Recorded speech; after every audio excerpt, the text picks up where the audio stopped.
Rumaki vanished before anyone wrote down the marinade.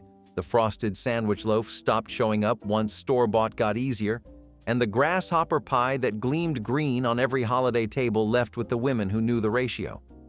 Here are 30 easy homemade party foods from the 1960s no one makes anymore.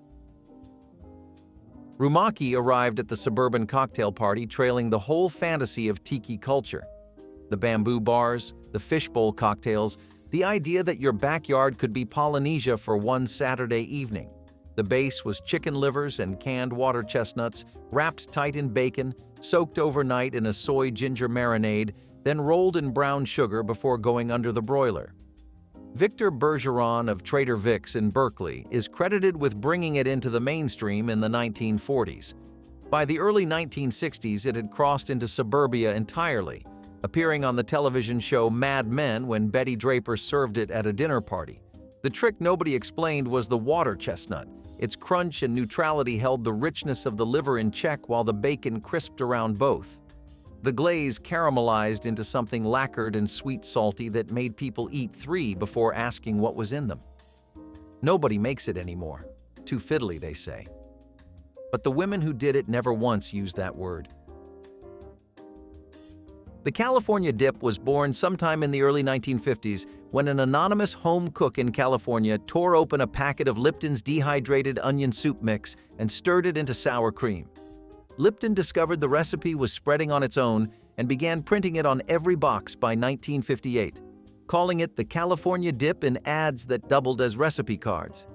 Within 2 years, it was at every suburban party and baby shower in the country. What made it a specifically 60s object wasn't the dip itself, but the confidence of how it was served. In the good china bowl, with chips fanned around it, because it didn't need dressing up. She always made it the morning before, covered in foil in the icebox, pulled it out an hour early because cold sour cream ran too thin. That timing was never written anywhere. You learned it by watching. It still tastes different when you don't know that part. The Porcupine cheese ball was a piece of theater that doubled as an appetizer. A round of cream cheese, sharp cheddar, and chopped pimiento stuffed olives was shaped into a ball, rolled in crushed pecans, then studded all over with cellophane-tipped toothpicks, each one skewering a green olive, so the whole thing bristled like a small, proud animal at the center of the buffet table. The original recipe appeared in a Better Homes and Gardens olive advertisement from December 1963. Though versions had been circulating in ladies' luncheon circles for a decade before that. The genius was practical. It could be made 2 days ahead, wrapped in wax paper, refrigerated until the guests arrived, at which point the toothpicks went in and it looked like it had taken an afternoon. She always used extra sharp cheddar and a splash of Worcestershire. Nobody else's tasted quite the same, and she never explained why. After she stopped hosting, the Porcupine stopped appearing. Every person at those parties still knows exactly what it tasted like. The frosted sandwich loaf announced something about the woman who made it. Patience, planning, the desire to turn a Pullman bread loaf into something that looked like a celebration. The crust was trimmed, the loaf cut horizontally into 4 even layers, and 3 fillings went between them. Typically shrimp salad, a chicken-bacon mixture with pimiento, and a cheese pecan spread. All 3 documented in the 1964 Wisconsin Department of Agriculture cookbook, Favorite Recipes from America's Dairyland.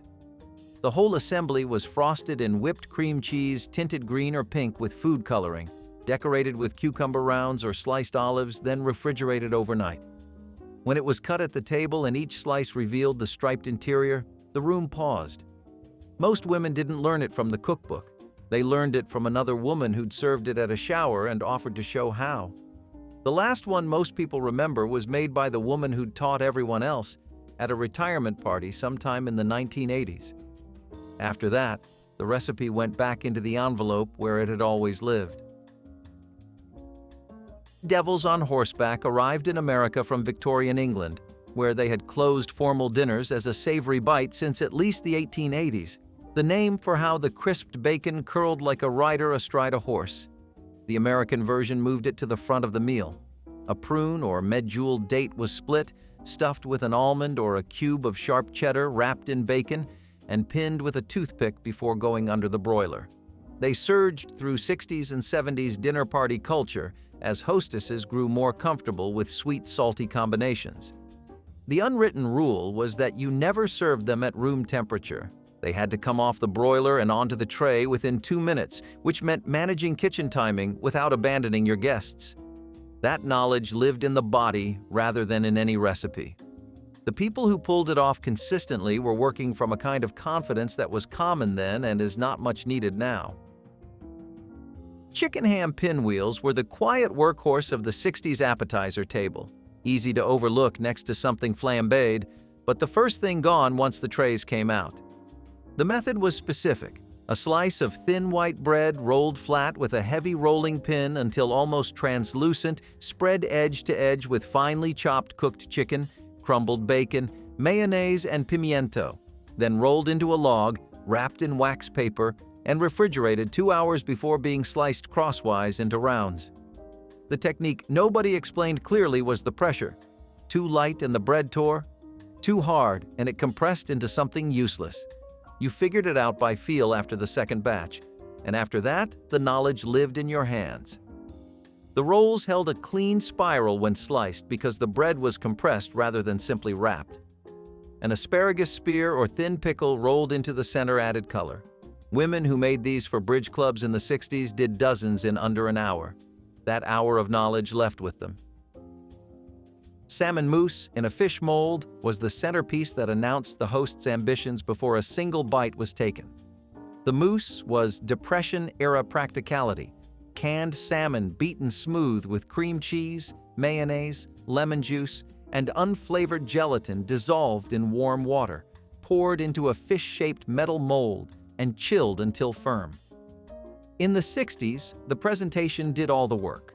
Unmolded onto a bed of watercress, a green olive placed as the eye, cucumber slices arranged as scales along the back, crackers fanned around the perimeter. Food Network's archivists have noted that nearly every American cookbook from this era included a photograph of salmon mousse in fish form. It became the decade's defining image of home entertaining ambition. The Silver Palette Cookbook of 1979 gave it one final moment before irony caught up with it entirely. The molds went into the backs of cabinets.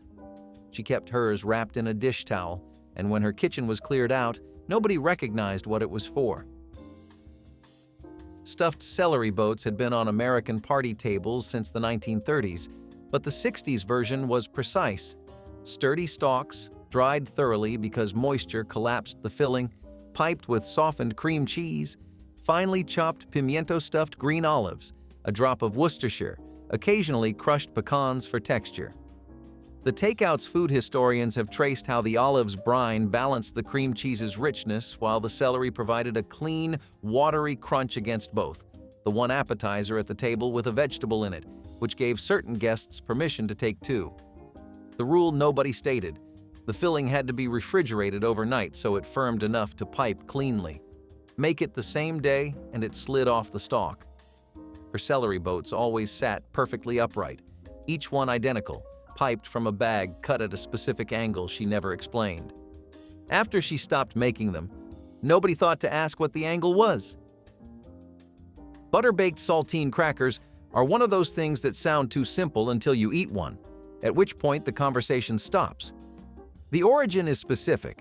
In 1972, sous chef Roderick Moon at the Capital City Club in Atlanta, Georgia, ran out of oyster crackers and improvised by tossing saltines with melted butter. Guests ate them faster than anything else on the table, and the recipe spread through Southern entertaining for 2 decades. The method was nearly nothing: saltines in a single layer, brushed with clarified butter seasoned with garlic and dill, baked low and slow at around 250 degrees until golden and shattering in a way that a raw saltine never does. The heat drove the butter through every layer, turning mild saltiness into something deeply savory, a transformation that cost almost nothing. They appeared in bread baskets and on cocktail tables through the 1970s and 80s, then quietly stopped as the patience for small, careful alchemy went out of fashion.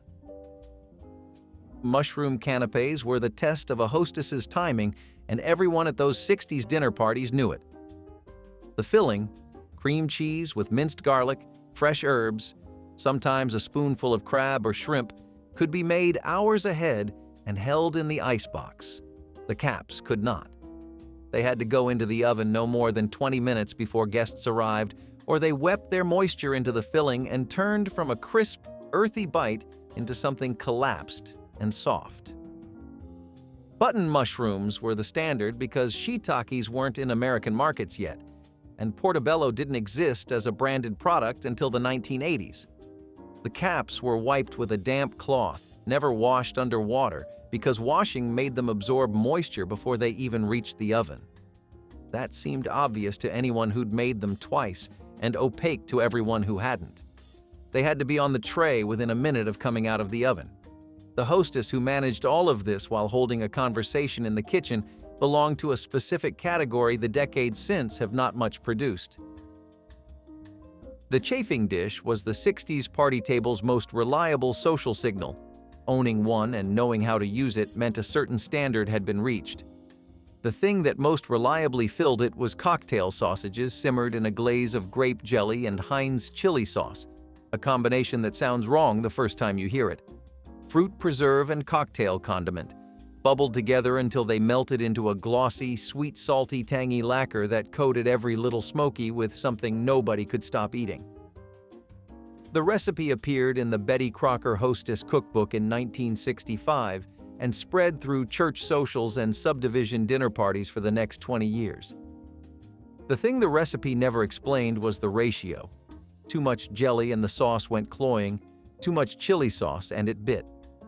You learned the balance by ruining one batch in front of company, and after that, it lived in your hands without measurement. That's exactly where all the useful knowledge from that era ended up. Cherries. Jubilee was one of the few party dishes of the 1960s that required actual fire, and that was the point. Pitted Bing cherries in heavy syrup went into a chafing dish with sugar and brandy, and when the pan was tipped or a match touched to the surface, the whole thing caught with a low blue flash that pulled every eye in the room. The recipe traced to Auguste Escoffier in the 1890s and was revived during the Kennedy years as part of a wider appetite for French technique and tableside drama. It was served over vanilla ice cream, cold scoop, warm glossy fruit, the sauce still faintly alcoholic, tasting of something between a preserved cherry and a warm drink. The flame was the message. Confidence enough to cook in front of your guests with heat and alcohol and the possibility of failure. By the 1980s, the flambe had fallen from favor and never came back. She did it at every Christmas party, without a recipe, without hesitation, and the room always went quiet when the flame came up. If Cherries Jubilee was the party dish that required fire, Grasshopper pie was the one that required nothing but a refrigerator and the willingness to serve something the color of a traffic light. The pie had no bake to speak of. Melted marshmallows folded into whipped cream with crème de menthe and crème de cacao poured into a chocolate crumb crust and chilled for several hours until it set into a filling that shivered slightly when you lifted the pie plate. It reached peak popularity in the early 1960s, its name borrowed from the Grasshopper cocktail, white crème de cacao, crème de menthe, and cream, that had been an after-dinner staple since the 1920s. The color was the whole point. That shade of green, cool and almost luminous on a white dessert plate, announced something about the host's sense of occasion. You made it the day before. You never cut it warm. People who didn't know what was in it ate 2 slices and asked for the recipe on the way out the door. The Philly Hostess Dip came from a craft pamphlet called the Philly Dip Party Handbook, a small promotional booklet that circulated through suburban kitchens in the late 1950s and 60s and contained, among other things, one of the era's most underrated appetizer recipes. An 8-ounce block of Philadelphia cream cheese was beaten smooth with a tablespoon of prepared mustard, a teaspoon of horseradish, a splash of Worcestershire sauce, garlic salt, paprika, lemon juice, and just enough milk to loosen it to a dippable consistency. The result was sharp, layered, and not remotely gentle, a dip with an actual opinion, one that stood up to potato chips and held its own next to the blander cocktail snacks crowded around it on the buffet table. Kraft recommended serving it with corn chips, but the women who made it regularly served it with whatever was nearby and it didn't matter. She kept the booklet in the kitchen drawer with the rubber bands and the expired coupons, and when the drawer was finally cleared out, somebody threw it away without reading it. Before the holiday platter meant a charcuterie board of cured meats from a specialty store, it meant a pineapple and brown sugar glazed ham, scored in a diamond pattern, studded with cloves, lacquered with a mixture of crushed pineapple, brown sugar, and dry mustard, and baked in a shallow pan until the glaze bubbled dark at the edges and the kitchen smelled like something was being celebrated. Sliced thin and fanned on a platter with maraschino cherries tucked between the layers, it was as much visual centerpiece as it was food. Canned Dole pineapple was the standard ingredient. Dole had been canning Hawaiian pineapple since 1901, and by the post-war years it was in nearly every American pantry, which made the glaze feel both exotic and entirely within reach. Nobody calls this a party food anymore. It has retreated into the category of holiday main course, which misses the point entirely. At its best, it was something you ate standing at the buffet table in the living room with a small plate and no apology. Hot creamed crab dip was the dish people always claimed they'd forgotten about until it appeared on a table, at which point they remembered it in the way you remember a specific afternoon. Completely, all at once. The recipe was simple and the execution unforgiving. Canned crab, picked clean of shell and cartilage, folded into a mixture of cream cheese, sour cream, mayonnaise, a squeeze of lemon, and a shake of Old Bay, packed into a small baking dish, and put into the oven until the top blistered and the edges pulled away from the ceramic, and the whole room smelled of warm, rich, briny cream. It came out bubbling and had to be eaten immediately. Not warm, not room temperature, but hot enough that the crackers went slightly soft from the steam. Crab dip appeared on buffet tables and at bridge club and at holiday open houses through the 1960s and 70s. And then gradually it stopped because the women who knew the right crab-to-cream ratio stopped making it, and nobody wrote down what the ratio was.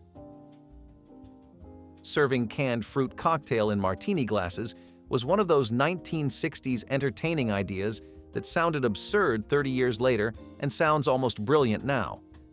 The logic was completely straightforward. The martini glass gave the Del Monte fruit cocktail, those small, uniform cubes of peach, pear, pineapple, and grape, swimming in heavy syrup with a single maraschino cherry dropped in the center, the silhouette of sophistication without changing anything about what it actually was. Tiny forks were placed alongside. Guests accepted this without comment. The combination of a Depression-era canned product in a cocktail vessel told you everything you needed to know about the 1960s as a social moment. Optimistic, aspirational, and completely unbothered by irony.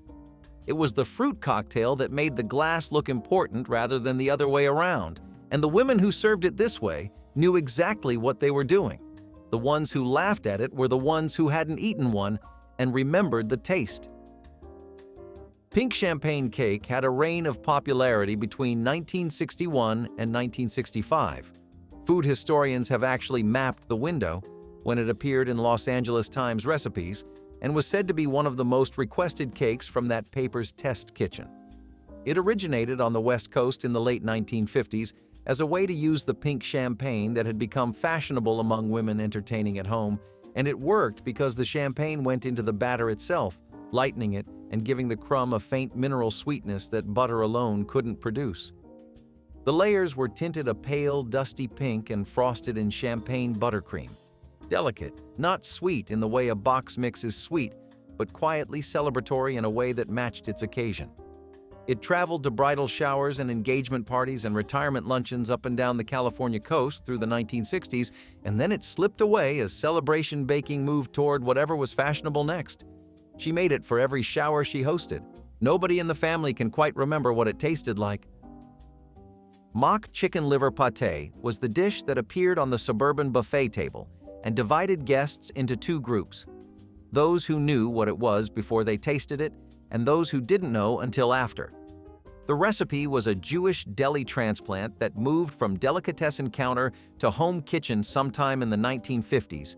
Chopped chicken livers sautéed in schmaltz with onions, caramelized until soft and deeply sweet, then ground with hard-boiled egg and seasoned with salt and white pepper into a paste that was silky, rich, and faintly mineral.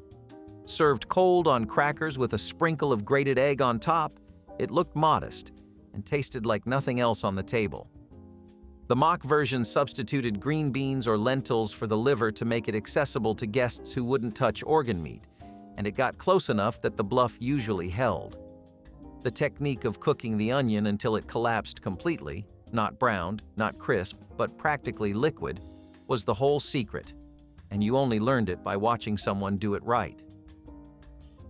The tunnel of fudge cake arrived at the 1966 Pillsbury Bake-Off in Minneapolis and walked away with second place, a result that launched it into nearly every American kitchen within the year.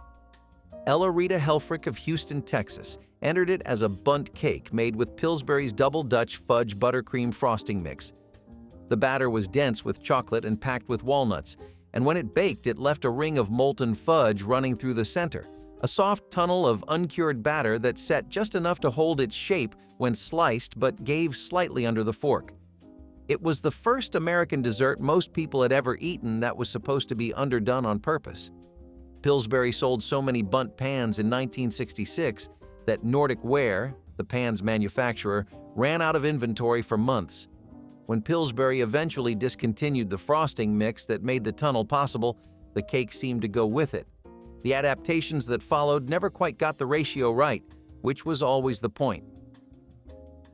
Baked Alaska was not a recipe so much as a demonstration, proof that the person behind it understood something about heat and insulation that most people didn't.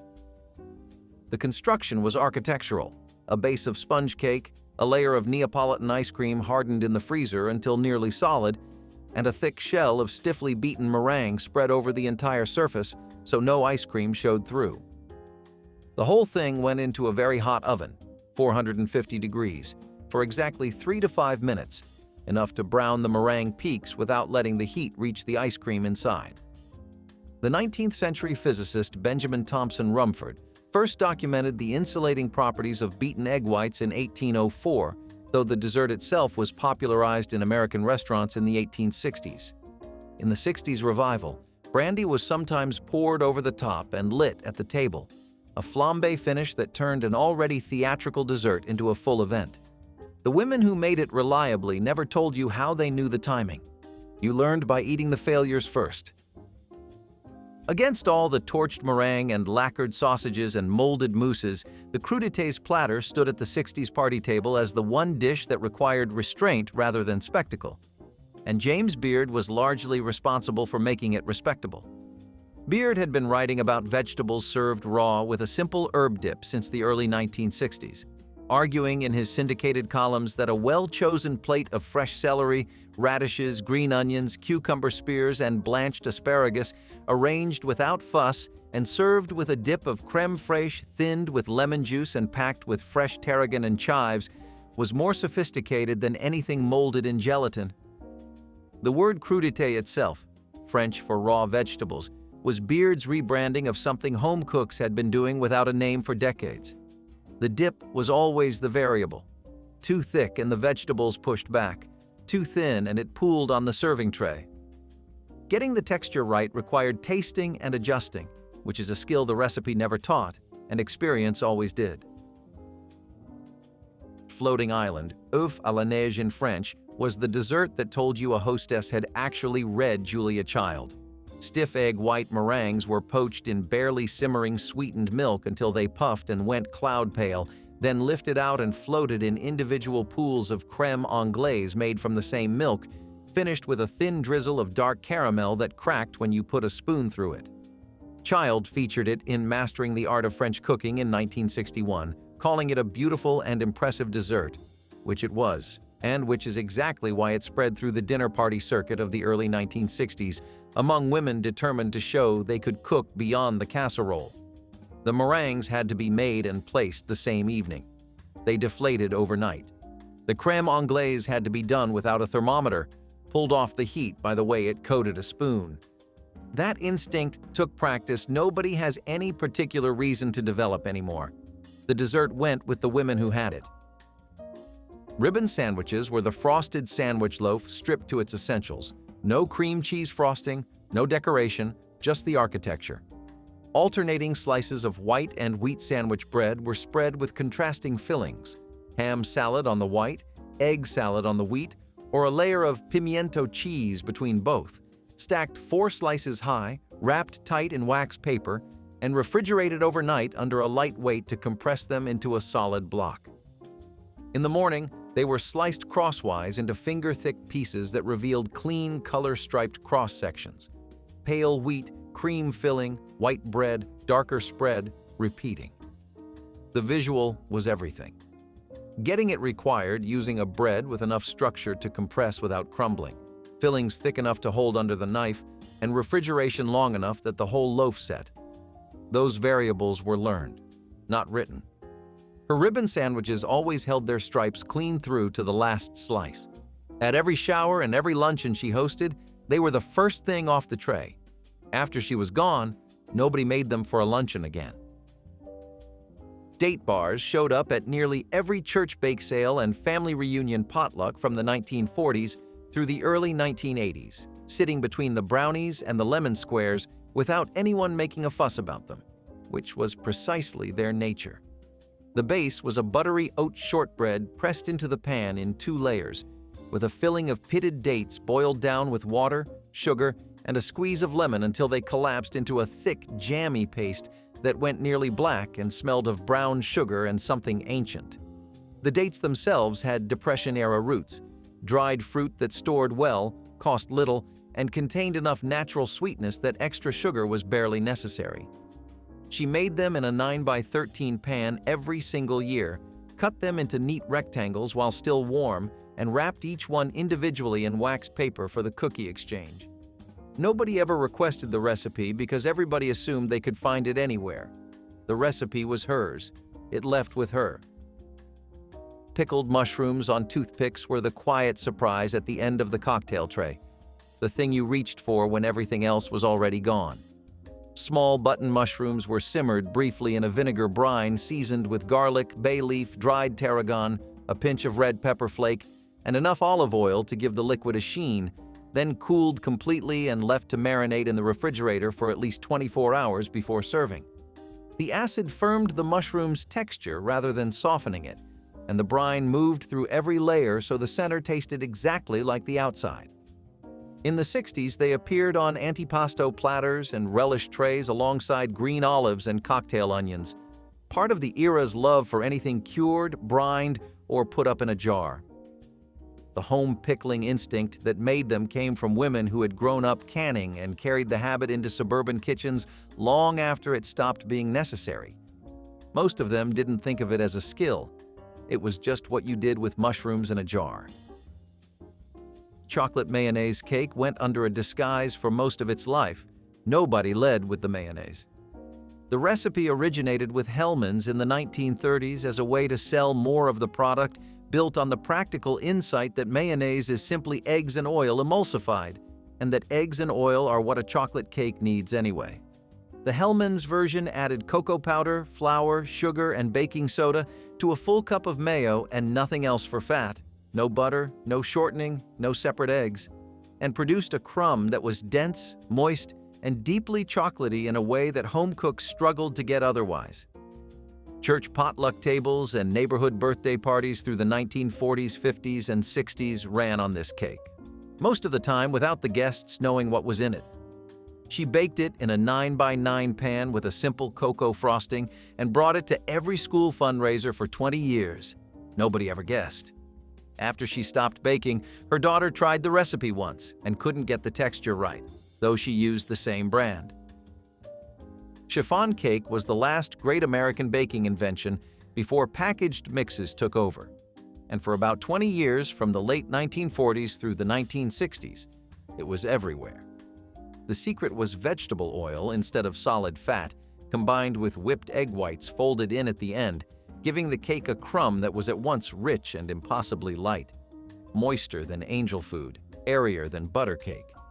Harry Baker, a Los Angeles insurance salesman, developed the recipe in 1927 and kept it secret for 20 years before selling it to Betty Crocker in 1947, after which it became the centerpiece of their promotional baking campaigns. It was baked in an ungreased tube pan and cooled upside down. You sliced it with a serrated knife, slowly, so the crumb didn't compress. She made lemon chiffon every Easter, dusted with powdered sugar, with no icing because it didn't need any. The house hasn't smelled like that on Easter morning since she died. Lemon icebox cake required no oven, no flour, and almost no technique, which was the whole point, and also why it tasted better than almost anything at the dessert table. Vanilla wafers went into the bottom of a baking dish, followed by a layer of lemon cream made from sweetened condensed milk, lemon juice, and whipped cream folded together until thick. Layers alternated, wafers, cream, and the whole thing went into the refrigerator overnight, where the wafers absorbed the cream and softened into something between a biscuit and a custard. The condensed milk and lemon juice set the cream without gelatin or eggs, an acid reaction that thickened the mixture the moment they met. You had to use enough lemon to cut the sweetness or the whole thing went cloying. She always used 2 extra tablespoons beyond what the recipe said, and nobody who ate it ever asked why. Campbell's tomato soup meatballs were the last thing still warm on the table at the end of every holiday party, and the first thing people mentioned when someone asked what they remembered from those evenings. The recipe appeared on the back of Campbell's condensed tomato soup cans beginning in the 1960s. Ground beef mixed with breadcrumbs, egg, and onion, rolled into small rounds and browned in a skillet, then simmered in undiluted tomato soup with a splash of Worcestershire until the sauce reduced to something glossy and savory around each meatball. They went into the chafing dish alongside the grape jelly sausages, and the 2 dishes were always gone at the same time, which told you something about the people at those parties, that they came for the food, not the occasion, and that what they remembered had nothing to do with the decor. Those kitchens are quiet now. The chafing dishes have been given away. Giblet gravy was the heart of Thanksgiving, poured straight from the pan, rich with patience and the flavor of the bird itself. Every home cook knew it by feel, not recipe. How long to stir, how much stock to add, how to chase the right shade of brown. It began with drippings, the golden treasure at the bottom of the roasting pan, where the fat and flavor settled after hours of slow cooking. Into that went the chopped giblets, bits of liver, gizzard, and heart, simmered until tender.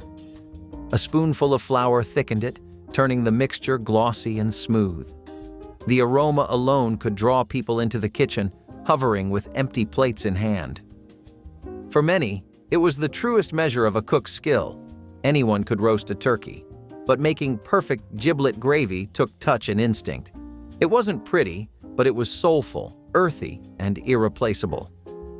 When poured over mashed potatoes or dressing, it brought every dish together, binding the feast with its deep, savory magic. Mincemeat pie was a relic of old-world comfort, dense with fruit, spice, and memory. Dried apples, raisins, currants, and citrus peel mingled with warm cinnamon, nutmeg, and the richness of suet. The filling was sticky, dark, and glistening, a taste of history on a fork. Grandmothers simmered it for hours before spooning it into flaky crusts, sealing the edges with a press of their fingers. When it baked, the scent of cloves filled the whole house, mingling with the hum of conversation. Every slice was a reminder of winters gone by, of holidays when sugar was scarce and flavor was treasure. Some families used a splash of apple cider or brandy, others just a little molasses to deepen the color. It was heavy with comfort and lightened by memory. When served warm with a scoop of ice cream or a dollop of whipped cream, it turned into something transcendent, old-fashioned joy that tasted like time itself. Mincemeat pie was not flashy, but it was loyal. A dish that returned year after year, bringing with it the old songs, old stories, and the sweetness of survival. Skillet cabbage and sausage was a one-pan supper that turned the cheapest vegetable in the store into a hearty meal seasoned by rendered pork fat. A head of cabbage costing 3 or 4 cents was sliced into thick wedges and laid into a cast-iron skillet alongside links of cheap smoked sausage. As the sausage cooked, its fat rendered out and soaked into the cabbage, softening it slowly while infusing every leaf with smoky richness. Sliced onions and a splash of vinegar added sweetness and tang that balanced the pork. The entire meal cooked in a single skillet over medium heat, requiring no oven and no extra pots. Mothers valued it because a small amount of meat stretched across enormous amounts of vegetables, feeding everyone for under 40 cents. The cabbage became tender and caramelized at the edges, while sausage turned crispy and deeply flavored. German and Eastern European families passed this down through generations. Skillet cabbage and sausage proved a humble vegetable, and a little pork could create genuine satisfaction. Jello cranberry relish ring was a masterpiece of color and patience, gleaming on the table like a ruby crown. In the 1960s, molded salads were the pride of every hostess, proof that effort and elegance could come straight from the refrigerator. Housewives poured hot gelatin over crushed cranberries, pineapple, and orange zest, then carefully chilled it in ring molds overnight. When it was finally unmolded, the dish shimmered like stained glass under the dining room lights. Each slice quivered just enough to catch attention, and its tart, tangy flavor balanced the richness of the rest of the meal. It wasn't just a side dish. It was decoration, conversation, and culinary art all at once. Families passed the serving plate with awe, careful not to break the perfect ring. For many, it symbolized a time when presentation mattered as much as taste, when pride could fit neatly into a single molded circle. Celery stuffed with pimento cheese was crisp, cool, and quietly sophisticated in its simplicity. It was always there on the relish tray, lined up beside pickles and olives, waiting for guests to arrive. The celery snapped bright and green, while the cheese, sharp, creamy, and orange as sunset, filled each groove perfectly.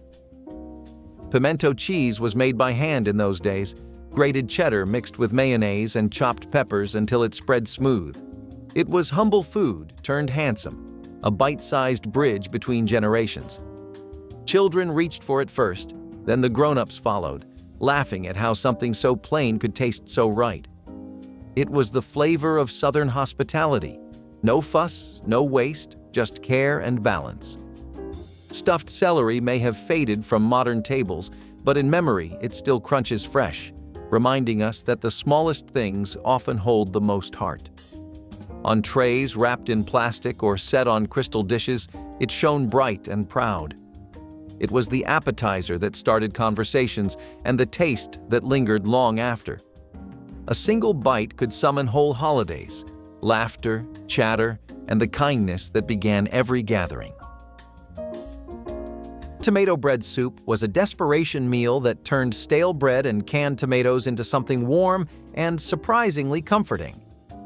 Day-old bread was torn into chunks and dropped into simmering canned tomatoes with onion and a bit of sugar to cut the acidity, then cooked until the bread dissolved and thickened the liquid naturally.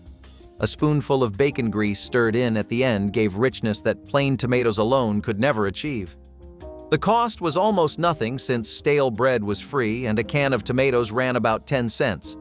Italian and Portuguese immigrant families brought versions of this soup to America, where it found a natural home in kitchens stretched thin by single incomes. Mothers made it when the cupboard held little else, knowing even children who resisted vegetables would eat tomato soup with bread. The flavor was tangy and sweet, thick enough to coat a spoon, and warm enough to chase away drafty house chills. Tomato bread soup was humble food that carried dignity in its simplicity. Cranberry mold salad shimmered like a ruby centerpiece on every vintage table, a small miracle of patience and presentation. Before convenience took over, it was a badge of pride to bring a perfectly molded gelatin dish to the holiday feast. Housewives would stir crushed pineapple, chopped nuts, and tart cranberries into hot syrupy gelatin, pour it into patterned molds, and pray it would set just right. Hours later, they would turn it out with a trembling hand, revealing a glistening dome of color that caught the light and made guests gasp. This salad wasn't really about nutrition. It was about beauty, texture, and the art of making ordinary ingredients feel special. Every bite was a mix of sweet fruit, tangy berries, and the faint crunch of pecans. It paired perfectly with roast turkey and salty gravy, cutting through the heaviness with its cool, clean flavor. In those moments, it wasn't just food. It was decoration, memory, and effort all at once. Even today, that jewel-red glow reminds us how much care once went into the smallest dish on the table. Jello salad with cottage cheese was the bright, jiggling joy of mid-century Thanksgivings. It shone in every shade, lime, strawberry, or orange, layered with whipped topping, crushed pineapple, and soft curds of cottage cheese. To modernize, it might seem strange, but to those who grew up with it, it was a treat of elegance and creativity.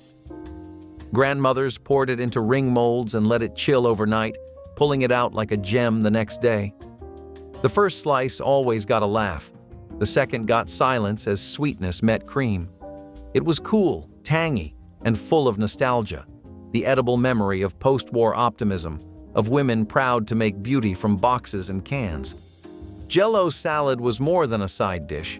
It was art in pastel form, a symbol of home, pride, and the charm of doing your best with what you had. Each wobble reflected the effort and pride that built every meal from the ground up. It tasted of sugar, fruit, and hope, the sweetness of an era that believed anything could be made brighter with color and care. Chipped potato skillet was the go-to supper when the icebox held nothing but potatoes and maybe half an onion. Potatoes were peeled and sliced thin, then layered into a cast-iron skillet with onion and fried slowly in bacon drippings until the edges crisped and centers turned soft and golden. Salt, pepper, and sometimes a shake of paprika were the only seasonings needed because the bacon fat carried enough flavor on its own. The potatoes stuck slightly to the skillet, creating a crispy bottom layer everyone fought over. Mothers often cracked eggs over the top near the end, letting them set in the steam for a complete one-pan meal. Potatoes cost 2 cents a pound, making this among the cheapest dinners possible. The entire family could eat for under 15 cents, and no one left hungry. The smell of frying potatoes and onions meant supper time in houses where simplicity was necessity, not choice. Chipped potato skillet was honest, filling food that never pretended to be more than it was. Maple glazed carrots glistened like jewels beside the turkey, their sweetness cutting through the heaviness of the meal. They were simple, honest, and full of warmth. Just tender carrots simmered in butter, sugar, and real maple syrup until they gleamed. The smell alone felt like home, that perfect mix of caramel and earth that made the air thick with nostalgia. Housewives loved them because they made something ordinary look festive, and children loved them because they tasted like candy but counted as vegetables. Every generation had its version. Some added orange zest or cinnamon, others a splash of vinegar to balance the sweetness. What stayed constant was the feeling. This was care made visible, color and comfort on a crowded plate. They belonged on every table, glowing like little reminders that the best food often comes from the simplest things. Homemade Parker House rolls were softness made visible, buttery crescents that could make a whole kitchen smell like hope. The dough was rich with milk and yeast, kneaded until smooth and elastic, then left to rise under a clean towel while conversation hummed in the background.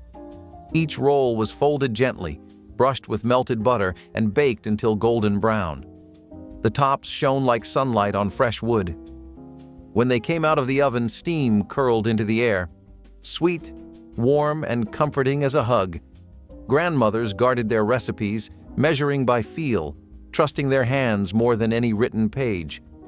A basket of these rolls sat on every table, their scent mingling with the turkey and gravy, inviting everyone to reach in before grace was said. They were the quiet foundation of the meal, soft enough to hold memory and strong enough to bind a family together. Potato pancakes were a thrifty supper that transformed leftover mashed potatoes into something crispy and golden for pennies a plate. Yesterday's potatoes were mixed with a beaten egg, flour, diced onion, and salt, then shaped into rounds and fried in bacon drippings until crunchy and brown. The outside shattered with each bite, while the inside stayed soft and creamy, a texture contrast that made children forget they were eating recycled leftovers. Eastern European families brought this tradition to American kitchens, where it merged with the waste-nothing philosophy of one-income households. Mothers served them with applesauce or sour cream when the budget allowed, or simply ketchup when it did not. A batch for 6 could be made from potatoes costing 2 cents a pound. The smell of frying potatoes and onions filled small houses with warmth on cold evenings. Potato pancakes taught families that yesterday's dinner could become tonight's favorite, proving that resourcefulness was its own kind of kitchen magic. Oyster stuffing was for families who lived close enough to the coast to taste the sea at their holiday tables. It was a recipe born from both abundance and ingenuity, a way to stretch precious oysters with bread, butter, and herbs while still making something rich enough for celebration. The briny flavor mingled with the crisp edges of toasted breadcrumbs, creating a savory perfume that filled every corner of the kitchen. Some added celery and onions for balance. Others poured in a touch of cream or sherry to soften the edges. What came out of the oven was golden and fragrant, a perfect marriage of land and sea. It felt luxurious yet humble, something you could serve proudly without ever wasting a thing. Older cooks swore by using fresh oysters, never canned, and families gathered early just to help shuck them, laughing as they worked. Each bite was a little taste of home for anyone who grew up near the water, a reminder of waves, salt air, and tradition that never needed a reason to come back. Creamed chipped beef on toast was a weeknight staple that turned dried beef and pantry basics into a filling supper. Thin slices of dried beef were torn into strips and simmered in a white sauce made from butter, flour, and milk, creating a salty, creamy gravy that clung to everything it touched. The mixture was ladled over thick slices of toasted bread, softening them just enough to soak up the sauce. A package of dried beef cost less than a quarter, and combined with milk and bread, the total came in under 50 cents for 5. Fathers who ate it during military service brought the recipe home, and mothers adapted it with a gentler hand on the salt. Children asked for seconds because the creamy texture felt more indulgent than it cost. It was quick, required no oven, and could stretch further with a hard-boiled egg sliced over top. Creamed chipped beef was honest food that bridged mess halls and family kitchens without pretension. Corn pudding casserole was the quiet hero of the holiday table, golden and soft in its simple baking dish. It had no frosting or garnish, just a warm sweetness that came from cream, eggs, and corn scraped straight from the cob. This recipe was born in farm kitchens, where nothing went to waste and everything had to stretch. Housewives stirred it together from memory, pouring the silky mixture into cast iron or enamel pans and sliding it into wood-fired ovens until it trembled just right in the center. The edges browned, the smell deepened, and everyone knew dinner was almost ready. It tasted like sunshine and patience, both rare gifts in a busy world. Served hot or cold, it brought balance to the feast, a reminder that even humble ingredients could create something deeply comforting. Corn pudding casserole didn't need to dazzle. It just needed to be there, holding the meal together like family itself. Cranberry relish molds shimmered like stained glass on the holiday table. Made from crushed cranberries, orange zest, sugar, and gelatin, it was the jewel among casseroles and gravies. Grandmothers poured it into ring molds, chilled it overnight, and unmolded it onto plates lined with lettuce leaves. It jiggled softly under the light, tart and refreshing against the heavier foods around it. Each bite was cool and bright, the tang of citrus cutting through the richness of the feast. It was the balance that Thanksgiving needed, the sparkle to the savory, the pop to the plain. Some versions added chopped walnuts or bits of pineapple, making it both textured and vibrant. Children loved to poke it with their forks just to see it wobble, while grown-ups savored its clean taste between bites of turkey and stuffing. Though time has moved on, the memory of that red, glimmering ring still lingers, its flavor as sharp and joyful as the laughter that once surrounded it. Fried cornmeal mush was a breakfast for supper dish that gave families a hot, filling meal using nothing more than cornmeal, water, and a skillet of hot grease. The mush was cooked the night before by stirring cornmeal into boiling salted water until thick, then poured into a loaf pan and refrigerated until firm. The next evening, the solid block was sliced into rounds and fried in bacon drippings until golden and crunchy outside while staying soft and creamy inside.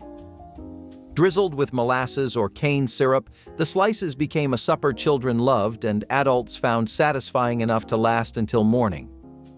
A 5-pound bag of cornmeal cost around 20 cents and could produce enough mush for a week. The dish required no eggs, no milk, and no meat, making it the cheapest hot dinner a mother could prepare. The contrast between crispy crust and tender interior created a simple pleasure needing no embellishment. Fried cornmeal mush was survival food that tasted like comfort, proving the plainest ingredients could deliver warmth. Mashed rutabagas with butter and cream were the humble stars of old-world kitchens, now almost vanished from modern tables. Their yellow flesh was dense and earthy, sweeter than turnips, but heartier than potatoes. When simmered and mashed with cream and butter, they turned velvety and golden, filling the air with a nutty aroma that spoke of tradition. This was a dish born from thrift, from the desire to make something rich out of what the land could easily give. It was popular across northern farms, where hearty vegetables kept families full through long winters. Every spoonful carried warmth and history, a link to a time when food was about sustenance and care. People today may pass them by in grocery stores, not realizing that once these humble roots sat proudly beside roast turkeys and hams. Mashed rutabagas were proof that even the simplest things, made with love, could be extraordinary. Giblet gravy was the truest act of Thanksgiving patience. Made from the bird's neck, heart, and gizzard, it simmered slowly in a pot beside the roasting pan, filling the kitchen with the deep, savory scent of effort rewarded. The giblets were chopped fine, folded into thickened broth, and seasoned with black pepper and love. It was a recipe learned by sight, not by book. When the spoon coated the back just so, it was done. Grandmothers ladled it over dressing, potatoes, or biscuits, knowing it could turn even dry turkey into comfort. It was the taste of respect for every part of the bird, of gratitude that nothing was wasted. Rich, smooth, and soulful, giblet gravy wasn't just a condiment. It was Thanksgiving's heartbeat, the flavor that tied every dish together. The pot simmered all morning, quietly transforming scraps into silk. Each spoonful carried the story of hands that refused to waste, of cooks who believed flavor was earned through time. Even when the table fell silent, the warmth of that gravy spoke for everyone. Salmon croquettes were a Friday night tradition in one-income households, stretching a single can of salmon into dinner for the whole family. The canned fish was drained, flaked, and mixed with crushed saltine crackers, diced onion, an egg, and black pepper. Patties were shaped by hand and fried in a cast-iron skillet until golden and crispy outside while staying moist and flaky inside. Mothers served them alongside white rice and canned peas, turning a 70-cent can into a complete meal for 6. Children loved the crunch and mild flavor that never felt like poverty food. The dish required no special skills, just patience at the stove and a steady hand for flipping. Salmon croquettes were dependable, affordable, and satisfying, the kind of practical cooking that kept families fed without complaint. Though they have mostly vanished from modern tables, their memory lingers for anyone who grew up smelling them sizzle on a weeknight. Sweet potato casserole with marshmallow topping was the kind of dish that made even the most disciplined guests sneak seconds. Its orange glow, covered in golden, toasted marshmallows, felt like sunshine baked into a pan. It came from an era when family recipes balanced thrift with imagination, when canned goods were transformed into something worthy of celebration. Housewives of the 1950s perfected the combination of mashed sweet potatoes, brown sugar, and butter, then crowned it with a layer of marshmallows that bubbled and browned under the broiler. It was rich, sweet, and faintly smoky, like dessert disguised as a side dish. Children loved it for the candy-like topping, while adults cherished the way it melted into nostalgia. Every scoop blended the velvety smoothness of the potatoes with the sticky crunch of sugar, a harmony that felt uniquely American.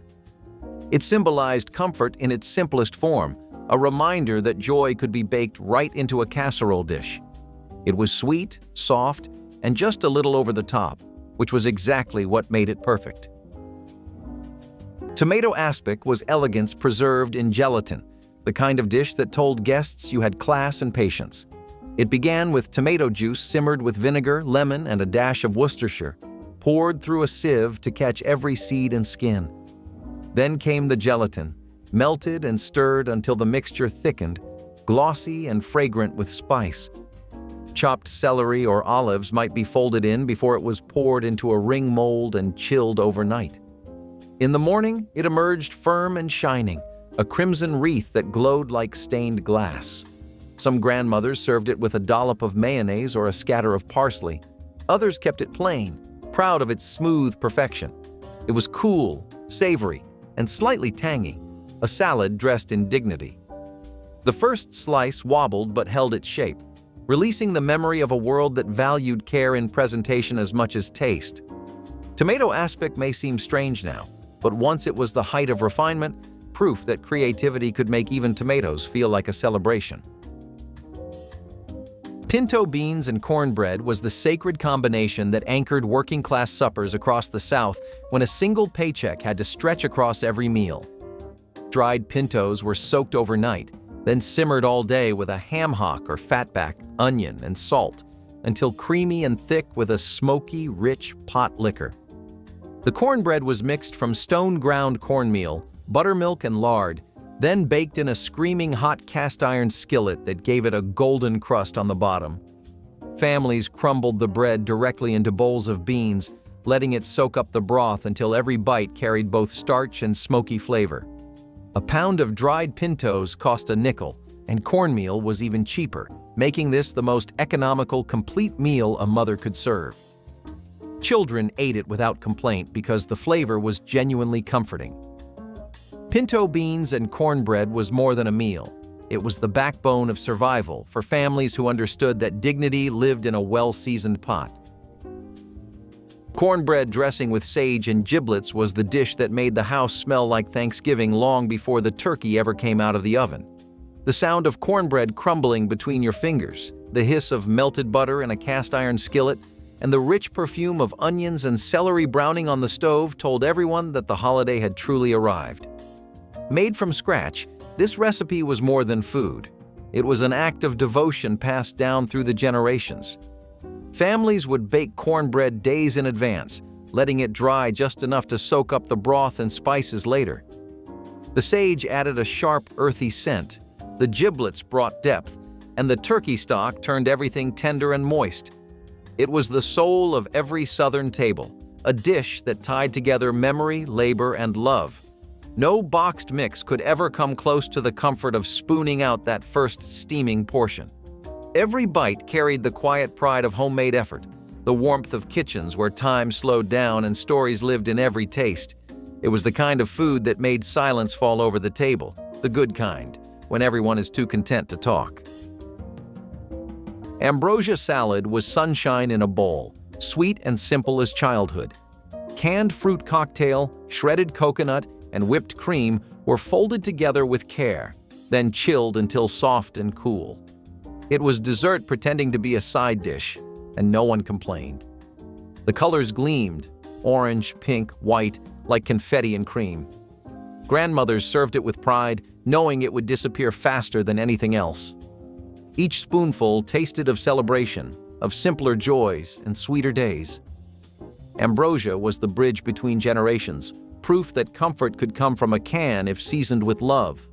Some added mini marshmallows for extra sweetness. Others stirred in cherries or pecans to make it fancy. It was the one dish that children could make without help, and they did, giggling while sneaking bites from the bowl. It was the sweetness after the storm of dishes and chatter, the final sigh of contentment after the feast. Vegetable soup from scraps was the meal that turned everything the garden offered and nothing the family could waste into a single nourishing pot. Carrot tops, celery leaves, potato peels, overripe tomatoes, and tough onion ends were saved throughout the week in a bowl in the icebox. On soup day, everything was chopped and simmered with a ham bone or beef marrow bone until the broth turned rich and vegetables softened into thick, hearty stew.